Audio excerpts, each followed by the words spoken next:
성경은 하나님이 보시는 인류 역사의 시작, 인류 역사의 끝이 기록되어 있습니다. 하나님만이 이야기해 줄 수 있는 거예요. 불가에서는 무시무종이라고 그래요. 시작도 없고 끝도 없고 전생과 현세와 내세, 삼세가 끝없이 윤회한다고 그러죠? 아닙니다. 시작이 있습니다. 끝이 있습니다. 내 인생이 그렇습니다. 태어난 날이 있죠? 죽음이 있어요. 내 인생에도 시작과 끝이 있고 역사에도 시작과 끝이 있습니다. 창조주만이 처음부터 얘기해 줄 수 있습니다. 성경은 인류 역사의 시작을 자세히 기록하셨어요. 하나님이시기 때문에. 역대상 찾겠습니다. 역대상 1장입니다. 역사의 처음을 보겠습니다. 역대상 1장 609페이지입니다. 609페이지 역대상 1장. 역대상이라는 말은 역사책 상편이란 뜻입니다. 만화책 많이 보신 분은 금방 눈치채는데 이거 하편이 있다. 하편이 있습니다. 역대하. 자, 역대상입니다. 역대상 1장 보세요. 하나님이 인류 역사의 처음부터 말씀해 주십니다. 역대상 1장. 자, 최초의 사람이 누굽니까? 아담이에요. 잘 읽으셔야 돼요. 아메바가 아니에요. 아메바가 쥐난 게 아니라 첫사람은 아담이에요. 하나님만이 아담 시작부터 우리에게 말씀해 주실 수 있다는 거예요. 역대상, 역사의 시작이거든요. 첫사람은 아메바가 아닙니다. 아메바가 진화된 게 아니라 아담이에요. 어떤 분은 아담 부인이 마담이라고 우기는데 아담 부인은 하와예요. 이브라고 그러죠? 히브리 발음이나 헬라식 발음이나 차이인데 똑같은 말입니다. 아담의 부인은 하와입니다. 왜 하와일까? 아마 아담이 하와를 처음 만난 날 이렇게 인사를 했을 겁니다. How are you? Fine, thank you. And you? 그랬겠죠. 자, 하와라는 말은 생명이라는 뜻입니다. 아무튼 아담의 부인은 하와, 곧 이브입니다. 자, 창세기 1장, 역대상 1장 제가 읽어드립니다. 역대상 1장. 아담 세노스 게난 마하라리 아레 노무드셀라 라맹 노아셈 함 야베스 아들 고멜가 마오카 마데양가 두베가 메세카 디라스요 고멜라 아스그나사 디바카 도갈마 야하네 아들 일사데스가 기팅가 도나드미더라 하고 제가 읽었더니 어떤 분이 성경에도 랩이 다 있네? 막 그러는데 이게 랩이 아니고 족보입니다. 천천히 읽으면 아담이 셋을 낳고 셋이 에노스를 낳고 에노스가 게난을 낳고 족보라는 거예요. 성경은 2930여 명의 족보를 기록하며 1551곳의 지명을 이야기합니다. 한마디로 인류 역사의 시작을 정확하게 기록하고 있는 유일한 책입니다. 하나님만이 해줄 수 있는 말씀이에요. 자, 저는 달성서가입니다. 약봉 할아버지 도의공파 13대 손입니다. 오리지널 양반이에요. 잘 모르시나 본데 알만한 분은 다 압니다. 대단한 집안의 후손입니다. 지금은 시대가 좋아져서 이렇게 얼굴 맞대고 있지 옛날 같으면 어린도 없습니다. 어느 안전이라고 조는 게냐? 제가 이렇게 큰 소리 치고 설교를 해야 되는데, 자, 아무튼 이 대단한 집안의 족보가 한 400년까지는 있어요. 그런데 그 저는 전혀 모릅니다. 여러분도 비슷한 경우예요. 우리들의 족보는 부분적입니다. 성경을 그 옆에다 꽂아 놓으면 드디어 완간하는 거예요. 아담 때부터 정확하게 기록하고 있습니다. 하나님만이 주실 수 있는 말씀이에요. 과거 역사를 추적하는 걸 고고학이라고 그럽니다. 성경은 가장 확실한 고고학의 근거가 됩니다. 그래서 성서고고학이라는 말이 있는 거예요. 잘 생각해 보세요. 불경 고고학 이런 거 없어요. 사서삼경 고고학 그런 거 없습니다. 코란 고고학 그런 거 없습니다. 오직 성서고고학이에요. 비블리컬 아케올로지라고 합니다. 과거 역사를 추적하는 고고학의 기본은 성경이에요. 성경은 인류 역사의 시작부터 자세히 기록하고 있는 유일한 책이기 때문에 그렇습니다. 더욱 놀라운 건 여기 기록된 사람들의 이름을 하나하나 분석해 보면 놀랍게도 고대 역사와 일치합니다. 우리가 콘스탄티노플은 콘스탄틴 왕의 이름을 땄고 알렉산드리아라는 도시는 알렉산더 대왕의 이름을 딴 겁니다. 이름 속에 역사가 들어있죠. 우리나라도 마찬가지예요. 논현동, 아현동, 고개 연자가 있죠. 거기 언덕지대라는 뜻이에요. 동빙고, 서빙고, 얼음 빙자가 있죠. 거기 왕에게 진상하던 얼음 창고가 있었거든요. 지명 속에, 인명 속에, 민족들의 이름 속에, 도시의 이름 속에 고대 역사가 들어있는데 놀라운 건 여기 기록된 사람들의 이름과 비교할 때 고대 도시들, 고대 민족들의 이름들이 성경에 나타난 이름과 일치하고 있다는 것입니다. 성경은 사실입니다. 고고학적으로.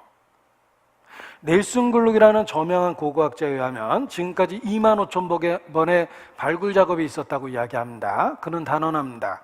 성경과 다른 고고학적 발견은 하나도 없다. 넬슨 글룩의 이야기예요. 프레드릭 캐넌은 대영제국 박물관 관장 생활을 오랫동안 하신 분입니다. 그의 회고록에도 나옵니다. 나는 평생을 유물 속에서 살았지만 성경과 다른 유물은 결코 본 적이 없다. 프레드릭 캐넌. 윌리엄 람제는 옥스퍼드에서 박사학위를 받았으며 무신론자였습니다. 그는 하나님을 믿는 사람을 정신장애자 취급했어요. 그러나 우연히 읽게 된 성경 속에 도시의 이름과 자기가 방문한 도시의 내용이 똑같다는 걸 알고 신기하게 느꼈습니다. 그때부터 성경에 있는 도시만 여행했는데 25년을 여행했습니다. 결론은 독실한 크리스천이 됐어요. 그 이름이 윌리엄 람제예요. 성경이 고고학적으로 사실이었기 때문에 그렇습니다. 그래서 성경의 사실성을 이야기할 때 첫 번째 들을 수 있는 예가 바로 과거 역사를 추적하는 고고학이라는 거예요. 성경은 고고학적으로 사실입니다. 보시겠습니다. 자, 여기 고고학이란 오래된 언덕지대를 파들어가는 것입니다. 이게 이제 텔이라고 일컬어지는 언덕지대인데 500년 전, 1000년 전, 2000년 전 단계적으로 나타나겠죠. 비블리카 아케올로지, 성서 고고학, 성경에 있는 역사에 대한 탐구 전문 잡지입니다. 성경대 고고학. 유적 발굴이 성경의 진정성을 지지한다. 성서의 세계, 기적의 무대는 정말 존재했다. 성경은 실제의 역사적 사실에 입각한 것이다. 수많은 고대의 지명들과 민족들의 이름 속에 노아 손자들의 이름이 남아있는데 아수르는 아시아, 여하는 그리스, 붓은 리비아, 엘람은 페르시아, 옛 히브리식 이름이다. 흥미로운 성경 본문에 관련한 많은 역사적 자료들이 있다. 성경 기록 사실에 가깝다. 성경 속의 기록 정확성도 없다. 소돔과 고모라성 찾았다. 성서의 신비 점차 모습 드러내고 유적 발굴했다. 소돔 고모라 사해 부근에 실존했으며 사해 인근에 실제했다. 소돔 고모라 정말 있었다. 로마 대학 발굴 토판 문서에서도 확인했고 구약 성서에 등장하는 에돔 민족의 유적 가물이 이스라엘에서 대량 발굴됐으며 다윗왕 성서 외적 물증도 찾아냈다. 모세의 법계 보관 장소 실증 비문도 발견했으며 구약의 아브라함은 실존 인물로 시리아에 쏟아진 유물, 창세 홍수 기록된 판석도 발견되었다. 이집트에서 요셉의 곡창 발굴되었고 집터파던 중에 지붕과 기둥이 드러났으며 고고학자들 틀림없다고 확인했다. 마태복음은 예수 동시대의 작품이다. 영국 법정에서 마태복음을 읽으면 법정 증언으로 법률적 요건을 다 갖고 있다. 이렇게 분석하기도 했습니다. 아담도 실제로 있었다. 인류에게 Y형 색채를 유전시킨 아담의 존재를 추적하고 있으며 최초의 생명 흙에서 탄생했고 다윗왕이 쓴 시문도 발견했다. 이건 정말 신기합니다. 1890년 사진 기계가 발견된 초기에 골고다라는 예수님이 돌아가신 곳의 사진이 우리 시대에 발견이 된 거예요. 골고다가 해골 모양의 바위라는 뜻입니다. 예수님이 돌아가신 곳이에요. 정말 해골 모양의 바위가 있었어요. 너무 이상해서 고고학자들이 이 지역의 땅을 구입하여 이미 지어진 건물과 도로를 다 헐어버렸더니 정말 있었어요. 골고다가 Incredible, Find on the 골고다. 골고다 아래 믿어지지 않는 발견이 일어납니다. 해골 모양의 바위가 정말 있었던 거예요.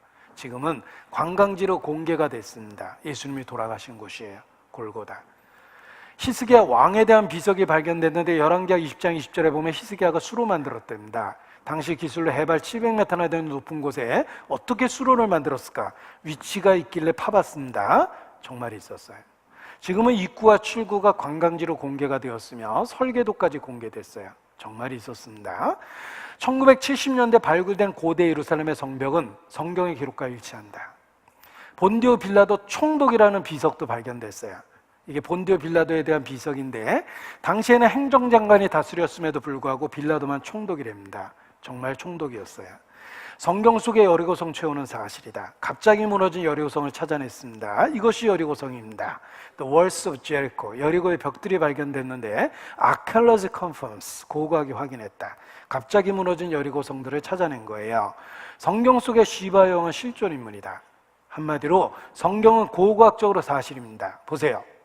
1978년 로마 대학의 지오반니 베티나토 교수가 에블라 지리도에서라 알려진 고대 서령문자 점토판을 출판했습니다. 기원전 600년 것이었죠. 거기에 290개의 고대 지명이 나와 있었습니다. 이 이름들은 시리아와 가나안부터 나온 것이죠. 성경의 족장들이 살았던 바로 그 가나안 말입니다. 소돔과 고모라의 위치를 사해 남부 부근으로 추정하는 이유는 조아라는 도시와 관계가 있기 때문입니다.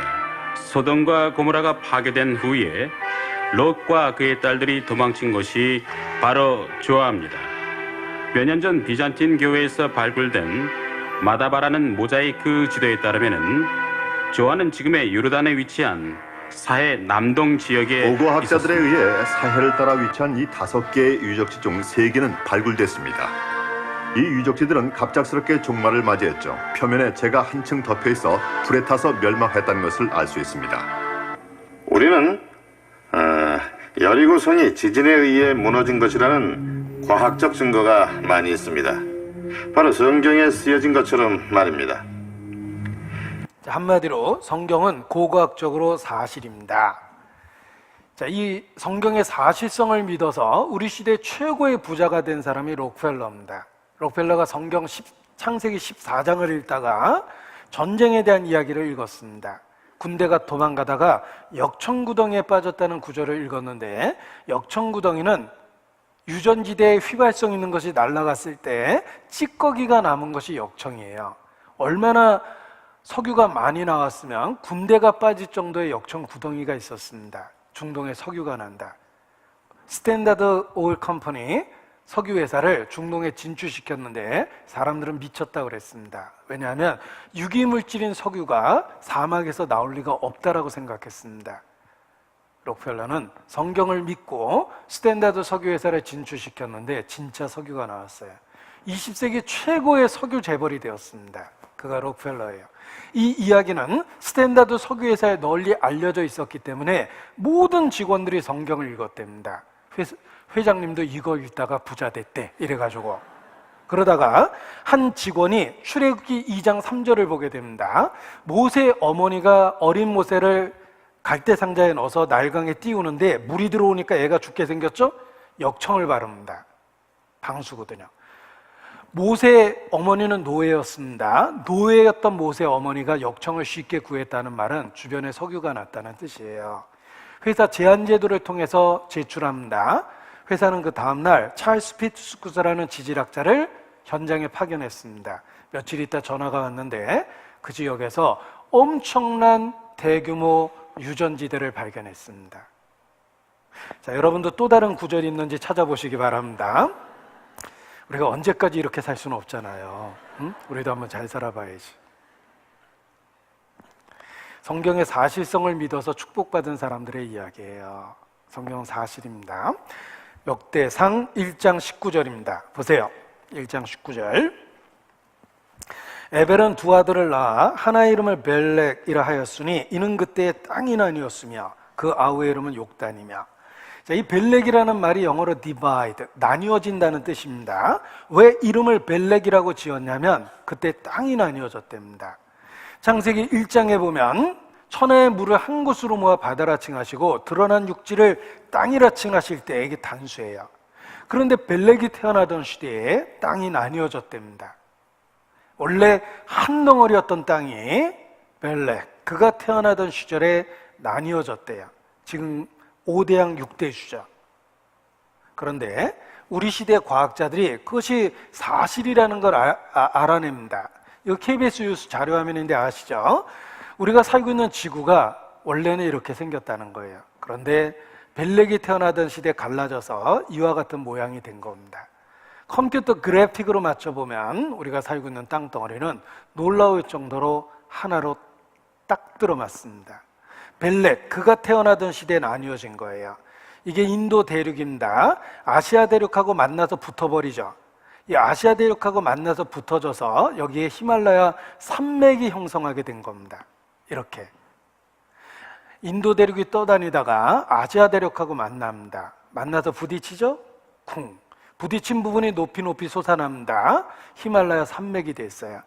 가장 높이 솟아오르는 부분이 보이시죠? 8,848m까지 솟았어요. 에베레스트 정상이에요. 왜 이런 특별한 모양을 갖게 되었는지 과학자들이 비로소 이해하게 됐습니다. 원래 땅이 하나였거든요. 지금은 교과서에도 나옵니다. 이거 보신 기억 있을 겁니다. 땅이 한 덩어리인데 갈라졌다는 거예요. 이걸 대륙 이동설이라고도 이야기하며 판구조론이라고도 이야기합니다.